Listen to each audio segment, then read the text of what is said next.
ಬ್ರಾಹ್ಮಣ ಮಹಾಸಭೆ, ಬ್ರಾಹ್ಮಣ ಸಂಘ ಅಂತೆಲ್ಲ ಹೇಳ್ತಾ ಇದ್ದೀರಿ. ಮೊದಲು ನಿಮ್ಮ ಸಭೆಯಲ್ಲಿ ನೀವು ಪ್ರತಿಯೊಬ್ಬರಿಗೂ ಒತ್ತಾಯಪೂರ್ವಕವಾಗಿ ಹೇಳಬೇಕಾದ್ದೇನು ಅಂತಂದ್ರೆ ನೀವು ತ್ರಿಕಾಲ ಸಂಧ್ಯಾವಂದನೆ ಮಾಡಬೇಕು. ಇಲ್ಲದೆ ಹೋದರೆ ಬ್ರಾಹ್ಮಣ್ಯ ನಿನಗಿರುವುದಿಲ್ಲ. ಸುಮ್ಮನೆ ಹೇಳ್ಕೊಳ್ಳೋದಕ್ಕೆ ನಾವು ಬ್ರಾಹ್ಮಣ ಅಂತ ಹೇಳ್ಕೊಂಡ್ರೆ ಏನು ಪ್ರಯೋಜನ? ಬ್ರಾಹ್ಮಣ್ಯ ಉಳಿಸ್ಕೊಳ್ಳೋದು ಬೇಡವಾ?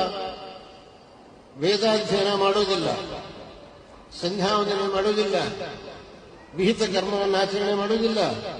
ನಾನು ಬ್ರಾಹ್ಮಣ ಅಂದ್ರೆ ಏನರ್ಥ? ಬ್ರಾಹ್ಮಣ್ಯ ಅಂತ ಯಾವಾಗ ಉಳಿಯುತ್ತದೆ? ನಿಮಗೆ ವಿಹಿತವಾದಂತಹ ಕರ್ಮವನ್ನು ಆಚರಣೆ ಮಾಡಿದ್ದಾಗ ಬ್ರಾಹ್ಮಣ್ಯ ಉಳಿಯುತ್ತದೆ.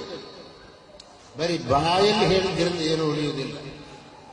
ಆದ್ದರಿಂದ ಪ್ರತಿಯೊಬ್ಬನು ಬ್ರಾಹ್ಮಣನಾದವನು ಇದರಲ್ಲಿ ಗಮನ ಕೊಡಬೇಕು.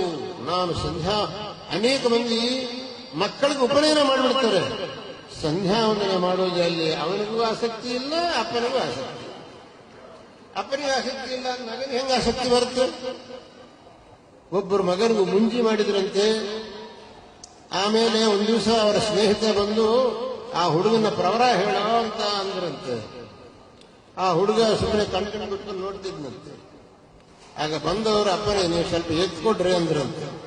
ಅವ್ರಿಗೆ ಏನು ಸ್ವಾಮಿ ಹೇಗೆ ಹೇಳ್ತೀರಿ? ನಂಗೆ ಉಪನಯನ ಆಗಿ 40 ವರ್ಷ ಆಗಿದೆ, ಇವನಿಗೆ ಉಪನಯನ 4 ವರ್ಷದಲ್ಲಿ ಇವ ಮರೆತುಕೊಂಡಿದ್ದಾನೆ, ಇನ್ನು 40 ವರ್ಷ ಆಗಿದೆ, ನಂಗೆ ಉಪನಯನ ಆಗಿದೆ, ನನ್ನನ್ನು ಹೇಳಿ ನಾನೆಲ್ಲಿಂದ ಹೇಳಿ? ಹೀಗಿದೆ ನಮ್ಮ ಪರಿಸ್ಥಿತಿ. ಇದು ಸರಿಯಲ್ಲ. ಬ್ರಾಹ್ಮಣ್ಯವನ್ನು ನಾವು ಉಳಿಸಿಕೊಳ್ಳಬೇಕು ಅಂತಂದ್ರೆ ಬ್ರಾಹ್ಮಣನಿಗೆ ವಿಹಿತವಾದಂತಹ ಕರ್ಮಗಳನ್ನ ಯಥಾಶಕ್ತಿ ಆಚರಣೆ ಮಾಡಬೇಕು. ಹಿಂದಿನಂತೆ ದಿವಸ ಕೂತ್ಕೊಂಡು ಸಹಸ್ರ ಗಾಯತ್ರಿ ಮಾಡಿ, ತ್ರಿಕಾಲ ಸಂಪೂಜೆ ಮಾಡಿ ಅದೆಲ್ಲ ಆಗುವ ಕೆಲಸ ಅಲ್ಲ. ಆದರೆ ಒಂದು 108 ಗಾಯತ್ರಿ ಮಾಡಿ ಗಾಯತ್ರಿ ಜಪವನ್ನು ಮಾಡಿ ಸಂಧ್ಯಾವಂದನೆ ಮಾಡುವುದು ಅಂತ ನೋಡಿ ಯಾಕಾಗುವುದಿಲ್ಲ ನಿಮಗೆ?